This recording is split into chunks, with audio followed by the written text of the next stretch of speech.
The University of Arkansas campus playing host to someone once very close to Charlie Kirk, the man the FBI says was assassinated due to his conservative and Christian beliefs. And this young man says his goal is to continue encouraging real conversation on college campuses. KNWA's Gabriella Phelan sat down with this teen.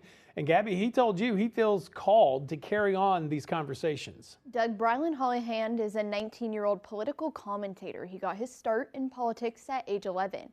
He says Charlie became a mentor to him after he agreed to join him on his podcast, even at such a young age. Now, Hollyhand is working alongside Turning Point USA to pick up that microphone.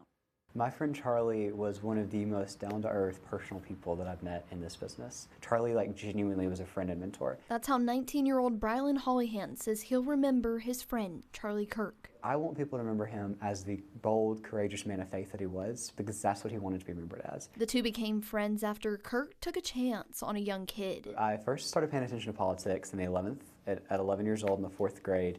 And I started a podcast. Now, I'm going to be honest with you, not a lot of people wanted to come on the 4th Graders podcast, but Charlie did. And Charlie was one of my first ever guests. Brilyn says ever since that day, Kirk became a staple in his life, never further than a text away. And he took the time to actually mentor me, and that's what's so hard about this whole process. He was a mentor, he was a friend for so long. But just 2 weeks ago, that all came to a halt. I found out live on Fox for the rest of the world as they brought me on with the Fox News alert, Charlie Kirk's passed away.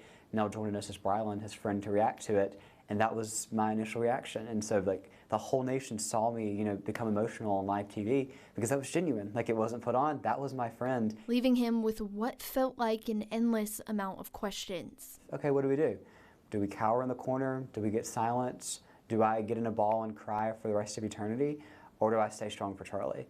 And do I talk about his life and legacy the way that he should be remembered? Yet he says his calling was clear as he worked with Turning Point USA, the very organization that Kirk launched to build a new 10-stop college campus tour. My calling is to do this. What man meant for evil, the Lord is now using for good.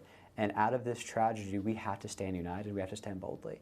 And it would be super easy to put down the microphone. Starting Thursday night on the University of Arkansas campus. And I feel like now is the important time to get back out on campuses, to come to a place like the University of Arkansas, to reach out to the next generation. We called this the One Conversation at a Time tour. That's on purpose. I came up with the name because we need to heal the country and heal the divide in this nation. One conversation at a time, just like Charlie taught me in the 4th grade. Encouraging conversation and even disagreement. Maybe if they don't agree with me, that's fine. At least we have a substantive conversation because civil discourse has to come back to this country. I remember one of the last things that Charlie and I talked about was that the day that civil discourse dies, America goes to a civil war.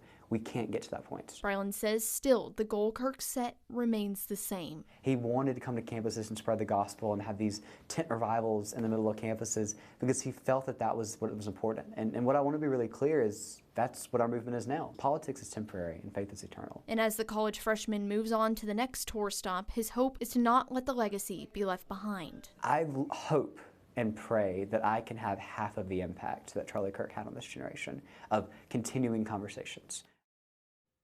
Well, Brilyn's next tour stop is Monday at Troy University. Doug and Allie, back to you. All right, Gabriella.